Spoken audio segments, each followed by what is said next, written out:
He refused every time, not because of pride, because the car represented a lesson that couldn't be sold. Years passed, the millionaire once defined by wealth and by loss was now defined by balance. He worked, rested, learned, and taught. He measured progress not by speed but by understanding. Sometimes late in the evening, he would think back to the moment the old car passed him. The memory no longer hurt.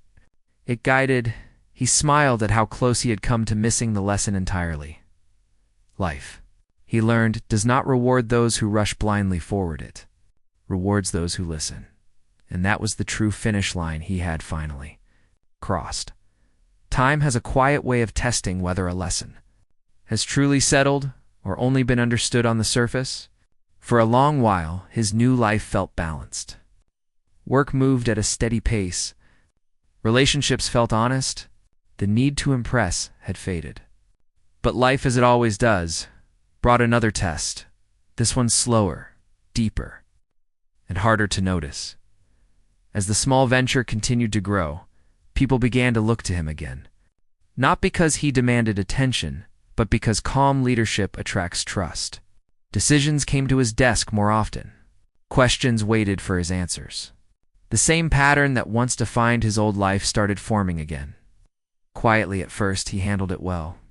He reminded himself to slow down, to listen, to avoid rushing. He delegated. He paused before speaking. Yet pressure has a way of reshaping habits.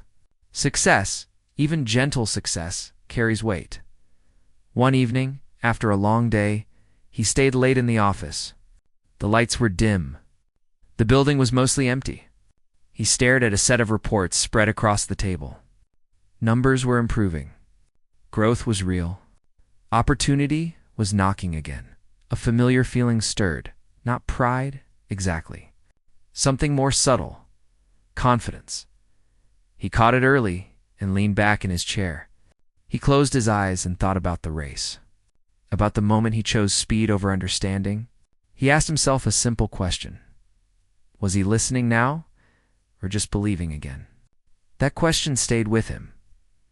Around the same time, the other man faced his own quiet change. People still visited him from time to time, curious about the story, curious about him.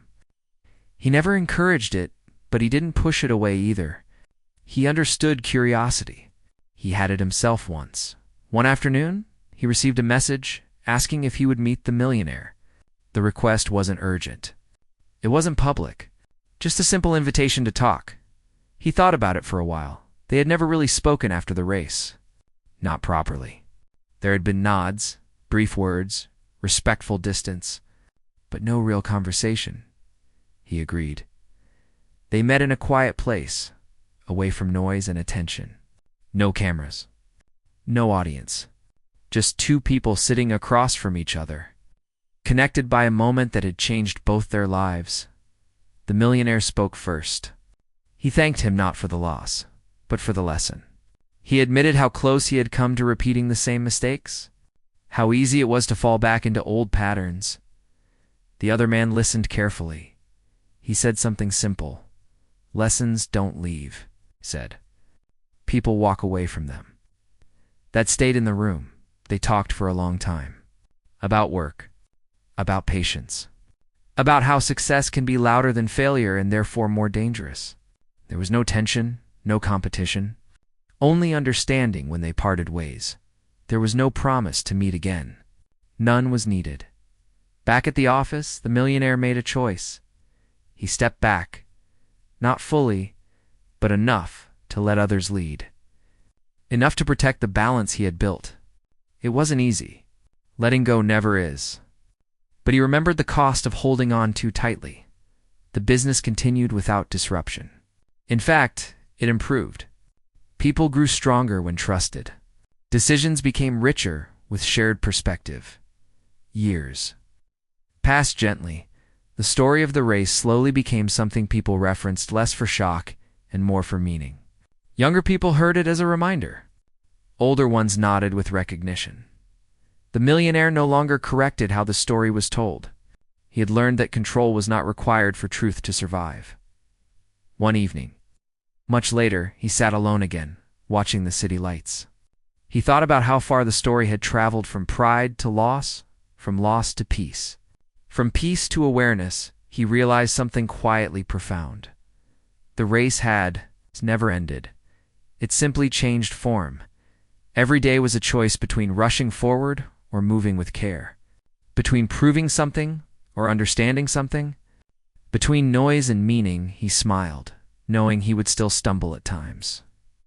Knowing lessons sometimes need reminding. But now, he listened. And that, more than anything, was how he finally won. Years passed in a way that felt both slow and fast. Days were ordinary, but meaning sat quietly inside them. He no longer measured time by milestones or profits. He measured it by moments of clarity, by conversations that stayed with him, by decisions made without pressure. The business continued to exist, but it was no longer the center of his identity. He was involved, but not consumed. He showed up, listened, guided when needed, and stepped away when others were ready to move forward on their own. Watching people grow without depending on him became one of his greatest satisfactions. Sometimes he wondered what life would have been like if the race had gone differently. The thought came and went without pain. He knew that version of himself would still be running, still chasing something undefined. Losing had given him a chance to stop. One morning, a young man asked if he could meet him for advice. The message was respectful and hesitant, like someone afraid of wasting time. He agreed. They met in a small cafe. Nothing fancy. The young man talked about dreams, about wanting to build something big, about feeling pressure to move fast before life passed him by. He spoke with the same fire the millionaire once had. He listened carefully. When the young man finished, expected instructions. A strategy. A shortcut. Instead, he was asked a question. What are you afraid will happen if you slow down? The young man didn't answer right away. That silence said it more than words ever could. Moments like that began happening more often. People sought him out, not because of what he owned, but because of what he understood. He never advertised himself as a mentor. He never charged. He simply shared what life had taught him when asked. At home, his evenings were simple. Books, walks, quiet music. Sometimes he cooked for himself, something he once saw as a waste of time. Now, it felt grounding. One night, while sorting through old boxes, he found items from his earlier life. Awards, photos, letters of praise. He held them one by one, feeling no pride or regret. They belonged to someone he knew well, but no longer needed to be. He kept a few things and gave the rest away. Meanwhile, the other man continued living as he always had. The attention around the race had fully faded now. The world had moved on to new stories. That suited him just fine. He still worked with his hands, still fixed things others had given up on. People who knew him understood that patience was his language. Once in a while, someone would bring up the old race. He would smile and listen, but never add much. He believed stories should be allowed to rest. One afternoon, the two men crossed paths again by chance. No planning. No messages. Just coincidence. They recognized each other. Immediately, they exchanged a few words, polite, warm, familiar in a quiet way. Before partying, the other man said something that stayed with him. Some races are meant to be lost, he said. Otherwise, we never stop running. That night, he thought deeply about those words. As age slowly made its presence known, his pace softened even more. He learned to say no without guilt. He learned to rest without feeling lazy. He learned that life did not punish stillness. The world around him kept changing. Technology moved faster. People grew more impatient. Everything felt louder. He stayed calm. When setbacks happened, he faced them without panic. When success appeared, he greeted it without attachment. Years later, a documentary was made about the race. He was asked to participate. He declined politely. The story no longer belonged to him alone. It belonged to whoever needed it.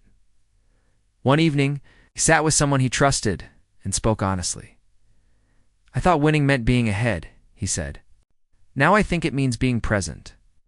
That understanding shaped the rest of his life. He spent more time with people than with plans. He valued conversations more than outcomes.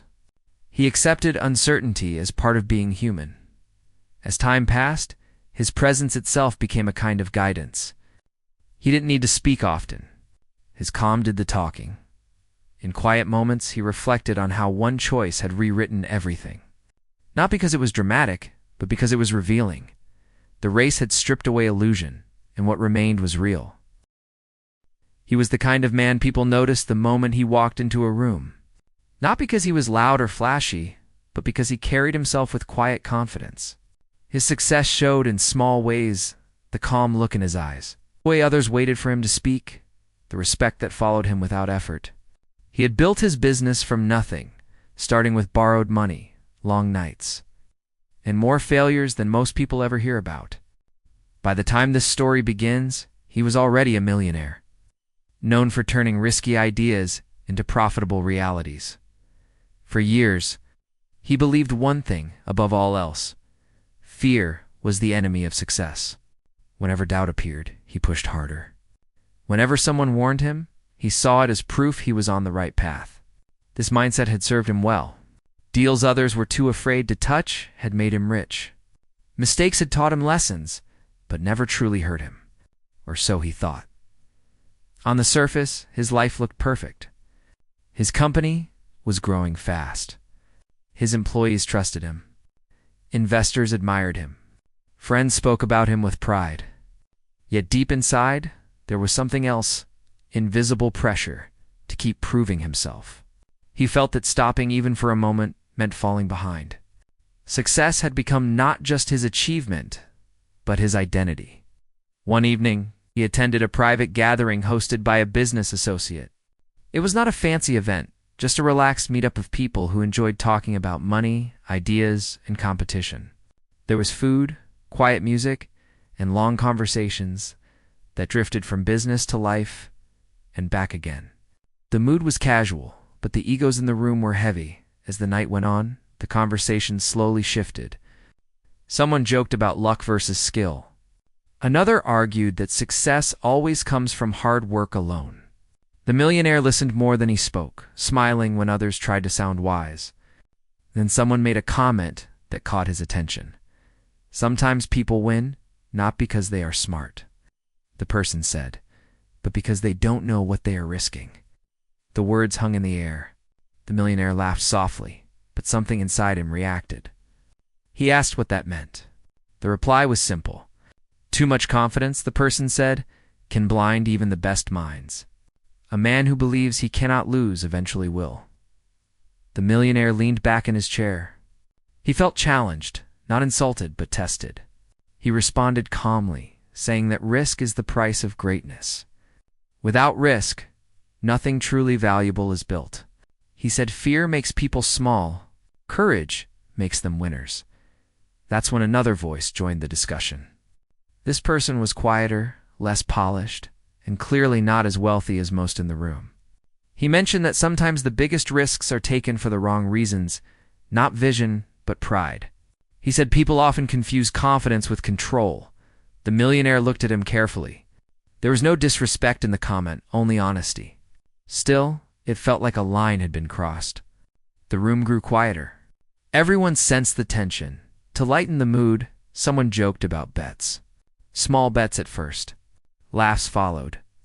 Someone mentioned racing cars, half serious, half joking. The millionaire smiled and said he loved competition. Competition kept the mind sharp. That was when the idea appeared. Almost by accident, one person mentioned an old vehicle sitting unused, barely able to run. A junk car, really. Rusted body, strange sounds, and an engine that looked like it belonged in a museum. The group laughed at the description. Someone joked that even pushing it would be a challenge. The millionaire laughed too. Then he said something that changed the entire room. "I'd race it," he said casually. At first, everyone thought he was joking, but his expression didn't change. He repeated it, slower this time. He said he would race that junk car against his own vehicle, any day, any time.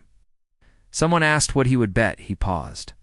Just long enough to feel the moment, then he said it. Everything. The laughter stopped. People stared at him, unsure if they had heard correctly. Someone asked him to clarify. He did. He said he would put his entire business on the line. Ownership, assets, reputation, everything he had built over the years. The room fell silent. Even the music in the background felt too loud now. A few people tried to laugh it off, calling it crazy talk. Others asked him if he had been drinking. He shook his head. He was completely serious. The person connected to the junk car did not respond immediately. He looked down, then back up. His face showed no excitement, no fear, just thought. After a moment, he asked one question. What happens if you lose? The millionaire answered without hesitation. He said he would walk away. No excuses. No second chances. And if you win? The other person asked. The millionaire said he would take full ownership of what the other man had, whatever that might be. The deal felt uneven, but he didn't care. To him, this was not about gain. It was about proving a point. Friends tried to stop him. They reminded him of his employees, his family, his future. They told him one moment of pride could erase years of effort. He listened, nodded, and thanked them. But his mind was already made up. Inside, he felt something powerful, a mix of excitement and certainty. He believed this was destiny testing him, and he had never failed such tests before. The idea of losing did not feel real to him. It felt impossible. The agreement was made that night. No lawyers, no paperwork, yet just a promise between two men and a room full of witnesses. The race would happen soon, at a neutral location with clear rules. No changes. No tricks. As people began to leave, the mood remained heavy. Some shook their heads in disbelief. Others whispered about arrogance. A few admired his courage. The millionaire walked out into the night feeling energized, not worried. He sat in his car for a long moment before driving away. For the first time in years, he felt truly alive, not because of money, but because of the risk. He told himself this was who he was. This was how winners lived. He did not yet understand that the race had already begun and it had nothing to do with speed. That night, while the city slept, two very different men went home carrying the same decision. One believed he had already won. The other believed the real work was just starting. The morning after the gathering, the millionaire woke up earlier than usual. Sunlight came through the window, but his mind was already racing. The bet from the night before replayed in his head, not with fear, but with excitement. He felt sharp, alert, almost proud of himself. To him, this was not recklessness. This was confidence backed by years of winning. He arrived at his office before most of his staff. The building was quiet, the kind of quiet that usually made him feel powerful. He stood by the glass wall, looking down at the city below, thinking about how far he had come. Every floor beneath him represented effort, struggle, and smart decisions. He told himself that no single moment could take this away. Later that morning, word began to spread. At first it was just whispers. An assistant heard something from a friend. A manager received a strange message asking if the rumor was true. By noon, people were openly talking about it. The owner of the company had bet everything on a race. Not a business deal. Not a market gamble. A race. Some laughed, thinking it was impossible. Others felt uneasy. A few senior employees requested a meeting. When they sat across from him in the conference room, their faces showed concern rather than anger. They asked him directly if the rumor was true. He didn't deny it. He spoke calmly, explaining that the risk was controlled, that he knew exactly what he was doing. He said great rewards always come from bold moves.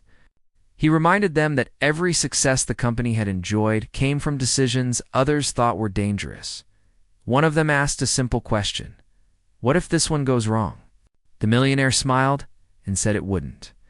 The meeting ended without agreement, but also without rebellion. His confidence had always been convincing. People wanted to believe him, even if their instincts warned them otherwise. Outside the office, the story grew legs.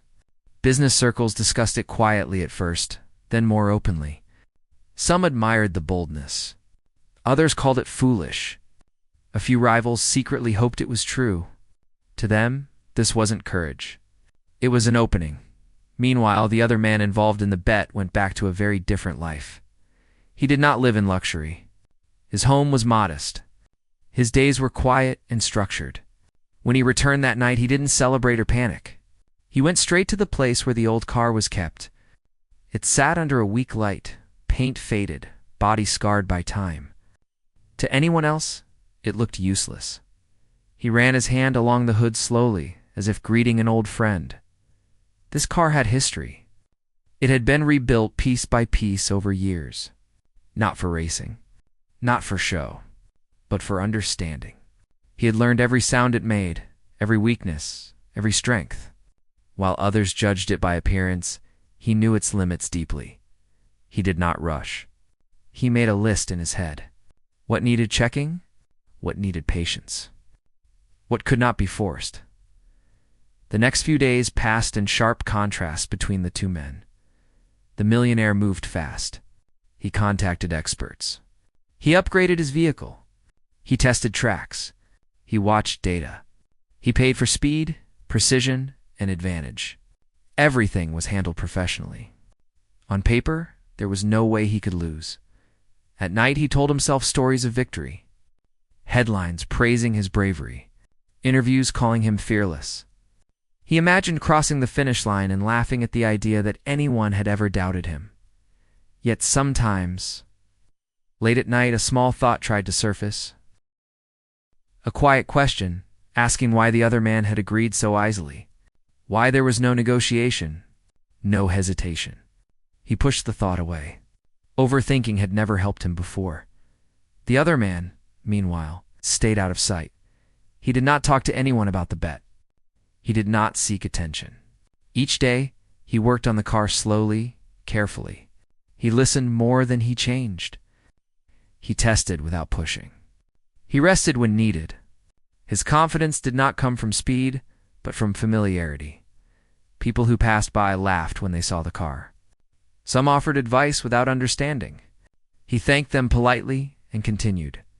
As the race day grew closer, tension spread. Friends of the millionaire tried again to reason with him. Some spoke privately. Others openly questioned him. One reminded him that this was no longer just his risk. Hundreds of lives depended on the company. He acknowledged this but remained firm. He said leadership meant standing alone when others doubted. He said history remembers those who dare to him. Backing out now would mean weakness. Worse, it would mean admitting fear. The rules of the race were finalized.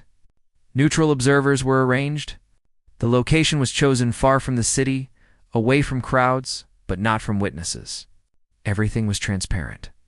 Everything was fair. The night before the race, the millionaire could not sleep easily. Not because of fear, but because of anticipation. His mind was busy running through possibilities, none of them ending in loss. He felt ready. The other man slept normally. Morning came. The air felt heavy as both vehicles arrived at the location. The millionaire stepped out confidently, dressed neatly, greeting people with a relaxed smile. Cameras were set up. Observers took notes. Quiet conversations filled the space. When the junk car arrived, some people couldn't help but laugh. It looked worse in daylight. Rust showed clearly. The sound it made turning off was rough and uneven. The millionaire looked at it and felt relief. He walked closer, circled it once, and smiled. To him, this was confirmation. The bet suddenly felt smaller, safer. The other man stood nearby, calm, hands relaxed at his sides. He didn't defend the car. He didn't explain anything. He simply waited as final checks were made. The millionaire felt something familiar return, feeling he had known his whole life. The feeling of standing at the edge of something big, knowing he had always landed on his feet. He believed this moment would be no different. What he didn't realize was that this race is not about who moved faster, but about who understood the journey better as engines prepared to start. The air fell quiet. Two lives stood on opposite sides of the same decision, and only one of them truly understood what was at stake. The moment the engines came to life, everything around them seemed to fade. The wind, the distant voices, even the cameras felt far away. What mattered now was the stretch of road ahead and the weight of the decision. Already made, the millionaire sat in his vehicle, hands steady on the wheel. The interior smelled new, clean, and expensive. Screens glowed softly, showing numbers, speeds, and systems working together perfectly. This machine had been built to perform. He trusted it completely. More than that, he trusted himself. A few feet away, the other man climbed into the old car. The seat creaked. The dashboard showed signs of age. There were no screens, no alerts, no comforts. Just familiar shapes and sounds. He adjusted the mirror, took a slow breath, and rested his hands where they had rested many times before. A signal was given. The race began. At first, everything went exactly as expected. The millionaire's vehicle moved forward smoothly and quickly. The power responded instantly. He felt the rush, the control, the proof that all his preparation was worth it. He glanced ahead and saw the old car behind him, moving slower, louder. Just as everyone had predicted, a smile crossed his face. The crowd reacted with excitement. Some nodded, as if the outcome was already decided. Others watched quietly, waiting for something unexpected. But nothing strange happened in the first moments. The race seemed normal, almost boring. The road stretched out, long and open. Dust rose lightly behind both vehicles. The millionaire relaxed his shoulders. He felt in charge. His mind drifted briefly to what would come after. Statements, interviews, applause. He imagined telling this story one day as proof that courage always wins. Then, slowly, something began to change. It wasn't dramatic. No loud noise. No sudden stop. Just a small feeling. A slight hesitation when he pressed the pedal. He noticed it, but didn't worry. Machines, like people, had moments. He adjusted, confident it was nothing. Behind him, the old car kept moving. Not fast. Just steady. The other man focused on the sound of the engine, the feel of the road, the rhythm he knew well. He did not chase speed. He chased balance. Every movement was measured. Every turn respected. He had learned long ago that forcing things often caused them to break as the race continued. The millionaire began pushing harder. He wanted distance. He wanted certainty. The vehicle responded, but the earlier hesitation returned, slightly stronger this time. A warning light blinked briefly, then disappeared. He frowned. This shouldn't happen, thought. He reminded himself that pressure creates results. He pressed on. The road ahead curved gently. He took it faster than necessary, confident his vehicle could handle it. It did, but not cleanly. The movement felt rougher than expected. Nothing dangerous, but enough to shake his confidence for a second. That second mattered. Behind him, the old car took the curve calmly. No rush, no struggle, just control. People watching began to notice the gap shrinking. Murmurs spread. Cameras adjusted. Some leaned forward, unsure of what they were seeing. The millionaire checked his mirrors. The old car was closer now. His heart beat faster, not from fear, but from irritation. This was not part of the plan. He pushed again, trying to regain the lead he felt slipping. That's when the mistake happened. Not a crash. Not a failure. Just a choice. He ignored the warning signs, the subtle signals that something needed care, not force. He trusted power over patience, confidence over awareness. The vehicle responded poorly. Speed dropped suddenly. The engine's sound changed. Not loud enough to panic, but clear enough to signal trouble. The old car passed him. For a moment, the world felt unreal. The millionaire watched the rusted body move ahead, dust trailing behind it. His hands tightened. His mind raced. This couldn't be happening. He pressed harder, but the response was weak. The crowd went silent. The other man did not look back. He stayed focused, steady, breathing evenly. He felt the road beneath him, trusted the work he had done, trusted the time he had invested. The finish line came into view. The millionaire tried. Everything. Adjustments, restarts, control changes. Nothing worked fast enough. Each second felt heavier than the last. As the old car crossed the finish line, there was no celebration. No raised fists. No shouting, just stillness.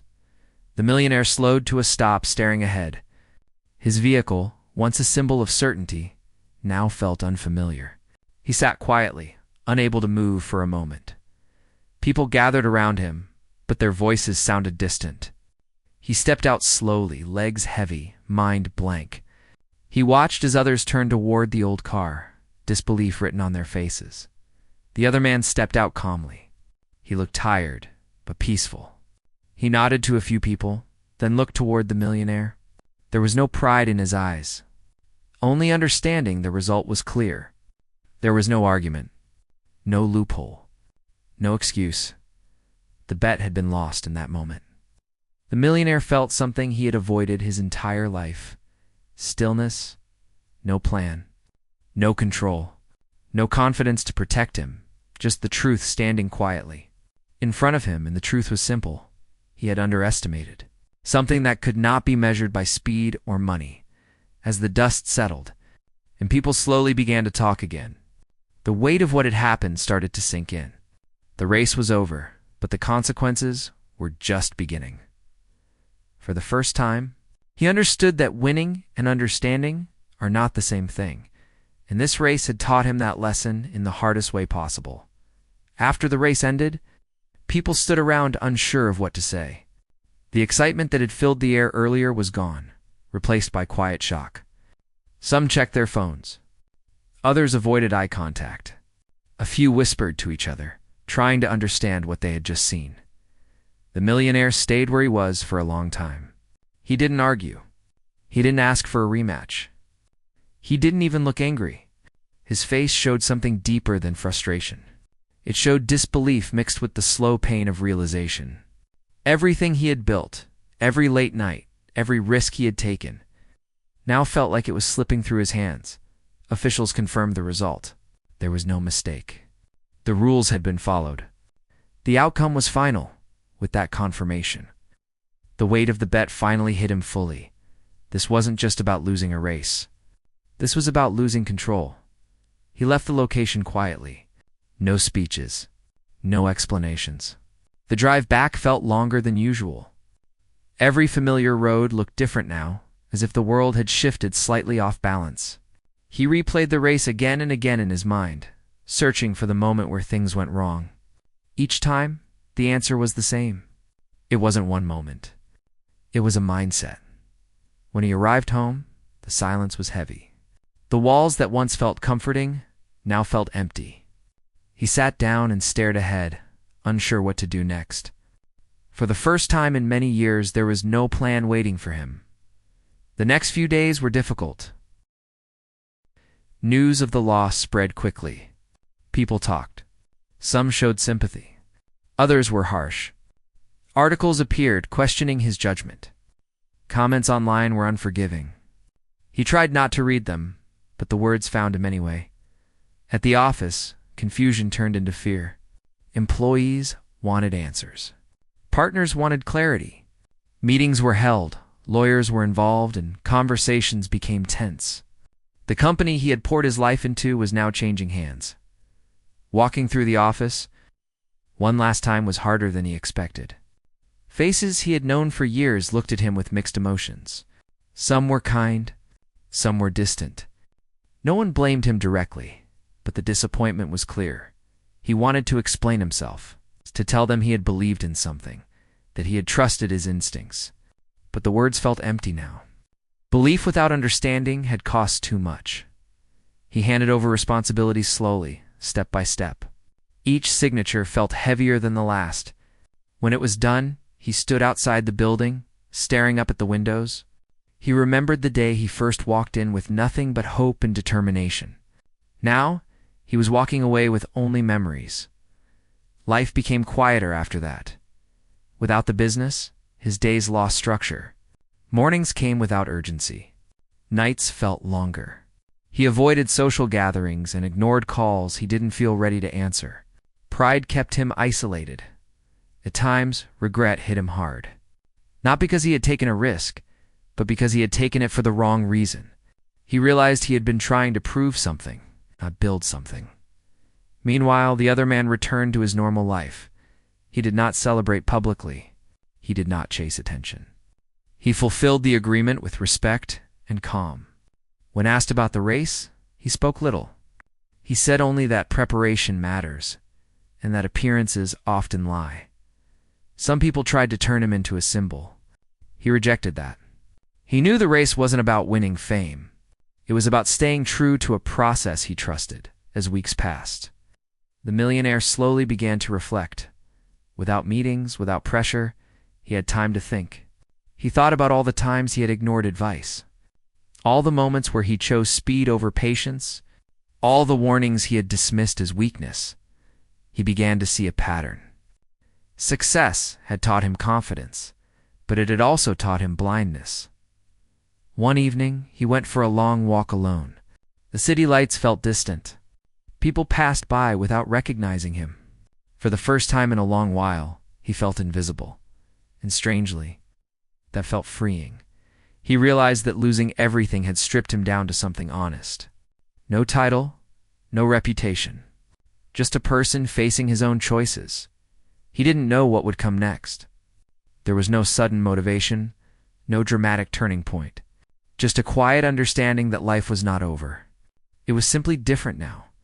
The race had taken his business, but had given him something else. A lesson he could no longer ignore. He finally understood that real strength is not about proving you are right. It is about knowing when you might be wrong. And that understanding would soon change the way he lived, worked, and measured success forever. The weeks after everything ended moved slowly. Days blended into each other without clear purpose. At first, the millionaire tried to stay busy, but there was no real urgency anymore. No meetings to rush to. No deals waiting for his approval. The silence that once scared him slowly became something he had to learn to live with. He started waking up early again, not because he had to, but because his body was used to it. Mornings were quiet.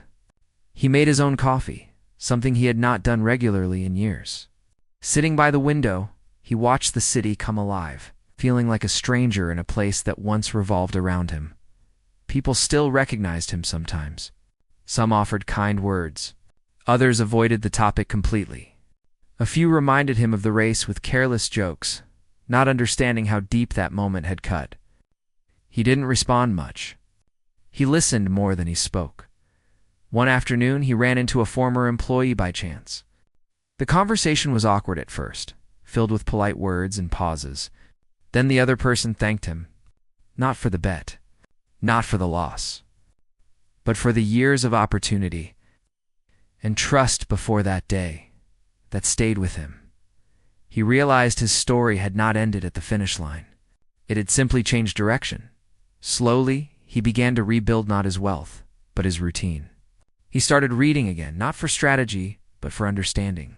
He listened to people he once ignored. He paid attention to small details he had rushed past before, instead of chasing big ideas. He focused on small ones. He helped a struggling local business quietly, without putting his name on anything. He gave advice only when asked. For the first time, he felt no need to prove he was right. Months passed. One day, someone approached him with an idea. Not a grand vision, not a risky gamble. Just a simple plan that required patience and care. In the past, he might have dismissed it as too slow. This time he listened carefully. They started small, no headlines, no pressure. Just steady work. He found himself enjoying the process more than the outcome. Every step mattered. Every mistake was examined, not ignored. He remembered the junk car and what it represented, not weakness, but quiet preparation. As the new venture grew, it did so naturally. There were setbacks, but they were handled calmly. When something didn't work, he stopped and adjusted instead of pushing harder. For the first time in his life, success didn't feel loud. Meanwhile, the story of the race continued to circulate. People still talked about it years later. Some exaggerated it. Others turned it into a lesson. The millionaire became known not just for the bet, but for how he responded afterward. He didn't hide from the past. When asked, he spoke honestly. He admitted his mistakes without blaming anyone else. He said the hardest losses often teach the most important lessons.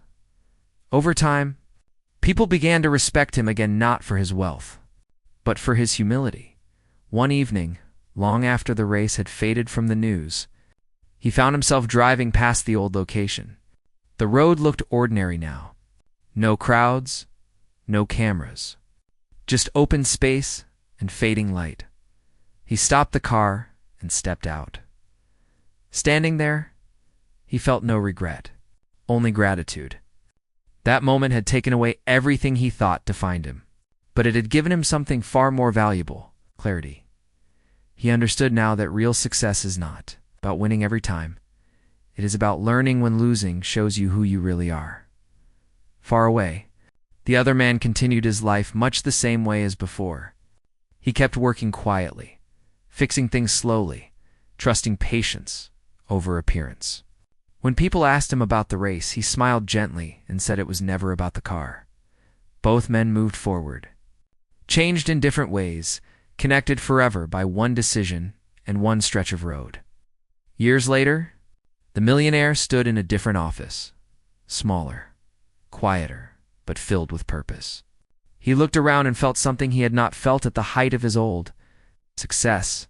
Peace. The race against a junk car had taken everything he thought mattered, and in doing so, it gave him everything he truly needed. Life moved forward. Even after peace had settled into his routine, what he didn't expect was that peace would invite new challenges, quieter ones, the kind that tested patience rather than courage. Success, when it returned, did not knock loudly. It waited to see if he would notice it without chasing. The small venture he had helped build began to attract attention. Not because of fast growth, but because of stability. People noticed how calm decisions were made, how mistakes were addressed without panic, how progress came slowly but stayed firm. Some asked who was behind it. Others didn't care, only that it worked. He stayed mostly in the background. He no longer needed to be the face of everything. Watching others grow into their roles gave him more satisfaction than applause ever had. One day, an invitation arrived. It was for a business forum, the kind he once dominated. The message was polite, almost careful. They wanted him to speak not about winning, but about failure. Years ago, he would have laughed at such a request. Now, he read it twice and thought quietly. He almost said no. Standing in front of a crowd again felt uncomfortable. Not because of fear, but because he no longer believed he had all the answers. Still, something inside him said this might matter not for him, but for someone listening. He accepted. On the day of the event, he dressed simply. No expensive suit, no symbols of status. When he walked onto the stage, the room fell quiet. Some people recognized him immediately. Others only knew the story. He didn't begin with success. He spoke about exhaustion, about ignoring small warnings, about confusing confidence with certainty. He described the race not as a mistake, but as a mirror that showed him who he had become. The room stayed silent, not from shock, but from recognition. When he finished, there was no loud applause at first. Then someone stood, then another. The respect in that moment felt different. It wasn't admiration, it was connection. After the event, people approached him quietly. Some shared their own failures. Others thanked him for saying things they were afraid to admit. He listened, just as he had learned to do.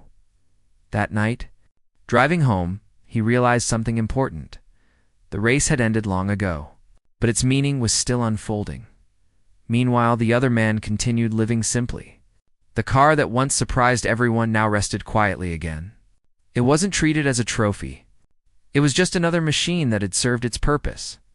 Occasionally, people tried to buy it, offered money far beyond its value. Near the end of this chapter of his life, he stood again by a window watching the city lights. He felt no need to count achievements, no need to prove lessons. He had lived them, and that, he knew, was enough. Life rarely announces its endings. It closes chapters quietly, often without warning, leaving people to notice only when they look back. For him, part 9 of his journey did not feel like a conclusion. It felt like a settling, the way dust slowly falls after a long road. His days had become simple, but not empty. Each morning followed a gentle rhythm. He woke early, not out of habit or pressure, but because his body preferred the quiet hours. He walked when the streets were calm, when shop shutters were still closed and the city felt honest. These walks were not for exercise. They were for listening to his thoughts, to the world, to the silence he once feared. People still reached out to him. Some wanted advice. Some wanted reassurance.